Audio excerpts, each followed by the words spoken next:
Namaste.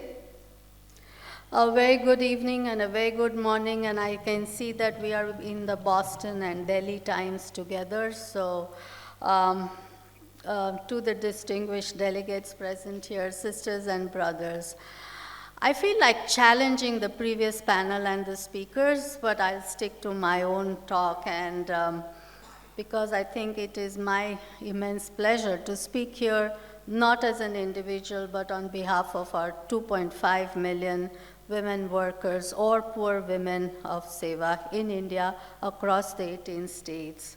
Some million members also in the neighboring countries of South Asia, such as Afghanistan, Pakistan, Nepal, Sri Lanka, and Bhutan. Having been working for over 5 decades organizing the informal sector women workers, some lessons that emerged which I thought would be really very important when we are all discussing the ways forward for climate change and adaptation and mitigation, which I'd like to share. As our late founder, Ela Bhatt, always said, and I would really like to reiterate it today, that poverty is a form of violence with the consent of the society.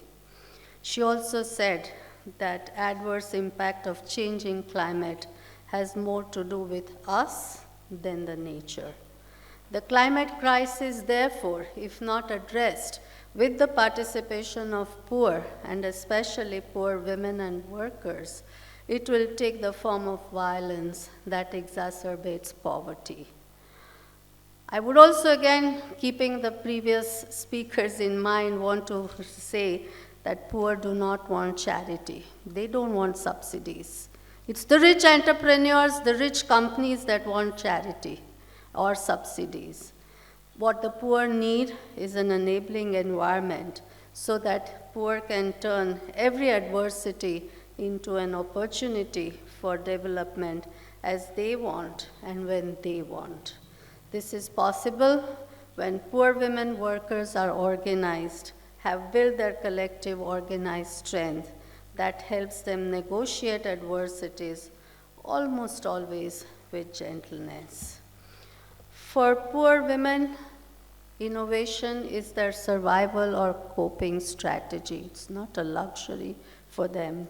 Their daily work, they need continuously to innovate their skills, their tools, their functions, and use of research. Therefore, there is need to include the poor and women in the climate adaptation and mitigation process. They are already doing so. We need to only leverage with needed time, money, and know-how what the poor are doing. Allow me to share some concrete examples that support the lessons that I just shared with you. There's limited need for me to spend time in describing the climate crisis. I want to tell you what not hundreds, but thousands and millions of poor and women in India and in the neighboring countries are already doing to mitigate the crisis. And how, by organizing these women with organizations such as ours, can help put our energy, time, money, and know-how behind thousands of solutions as they unfold on a daily basis. Heat waves have become unprecedented climate crisis. Last year, from late March 2002, the temperature went up many times over 45 degrees.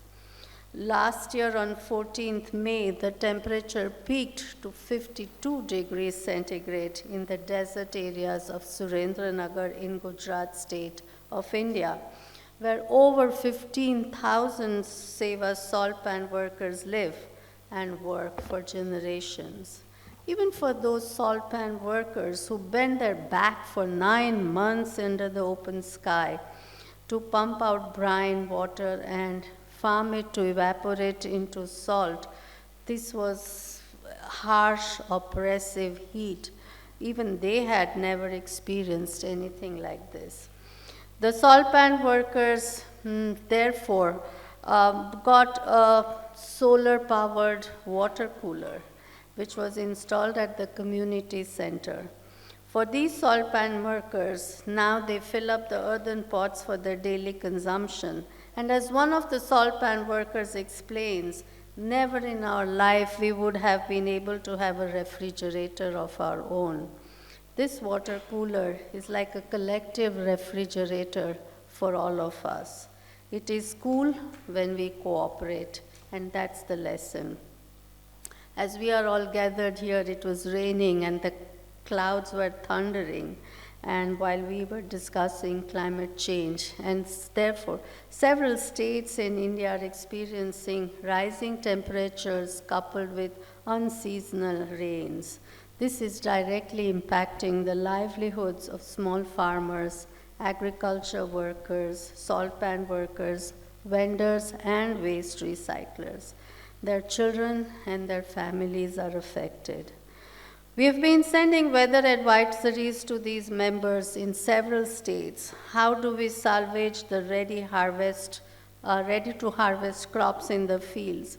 How much can one salvage of the harvested crops? We need data that is decentralized, helps us to be self-reliant in making climate decisions, and is useful to move towards full employment. Data that ensures food security at the household level. I would therefore like to say that climate change-driven shocks, cyclones, floods, heat waves, cold waves are increasingly impacting human lives around the world, but especially in South Asia. And this impact is most severe on the poor in our parts of the region who do not have the means to deal with these impacts. Poor women are particularly vulnerable given the endemic social and economic disadvantages they already face. Is climate justice possible without gender justice? No.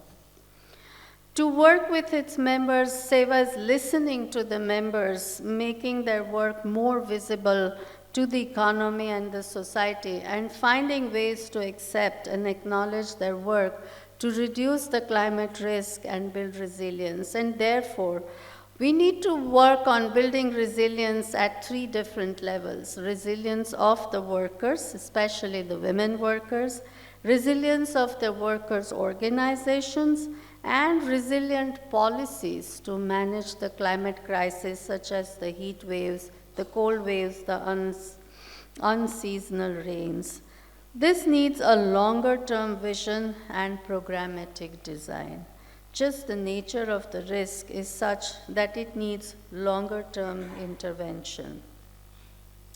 For long-term resilience building to climate shocks, ensuring that the livelihood remains stable, there is a need to set up Climate Resilience Fund. Financial innovations. Will any of the IFCs or the Sequoias are ready to invest in the poor and these poor women's organizations? Then we don't need to discuss climate change and building resilience unless and until we are including the poor and the women in the whole process. Some of the adaptation activities also need to focus on access to energy for adaptation strategies, which work at the community level. Early warning against climate shocks is important, and it is important that the information reaches the poor and the women first and the fast. There is urgent need on data collection on post-climate impact, on the loss of life, damage of health, and loss and damage of livelihoods. Currently, there is no or limited data available. This calls for investment in case studies and individual accounts at all levels. We recognize and realize that the worst impact of changing climate is and will be on women and poor.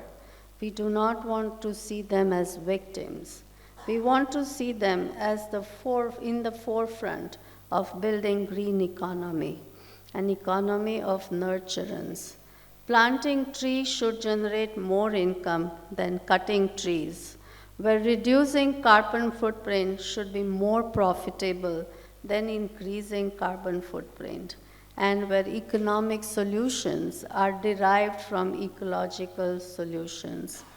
All this is possible when we keep our eyes open to see what these women workers are doing, widen our perspective on defining what is adaptation and justice, and deepen our understanding and support to the transformation of life and income on sustainability. In the end, I would just like to say that as SEWA was planning to celebrate 50 years of our organizing, our founder reminded us that the 50 years have already gone by. We need to plan for the coming 50 years. And I'm very glad that our members collectively resolved to work towards building cleaner skies. We call them as the Swachh Akash. How do we make our soil clean, our water clean, our air clean, and become a cleaner and a greener local economy? I'm so glad that several of our partners, the South Asia Institute of the Harvard, the NRDC, they are all joining hands together in making us achieve this. Shall we all together, therefore, sing as our members always say, हम होंगे कामयाब, हम होंगे कामयाब, हम होंगे कामयाब एक दिन। ओ मन में है विश्वास, पूरा है विश्वास, हम होंगे कामयाब एक दिन। We are still hopeful, we are still optimistic, and we shall not give up. Thank you so much.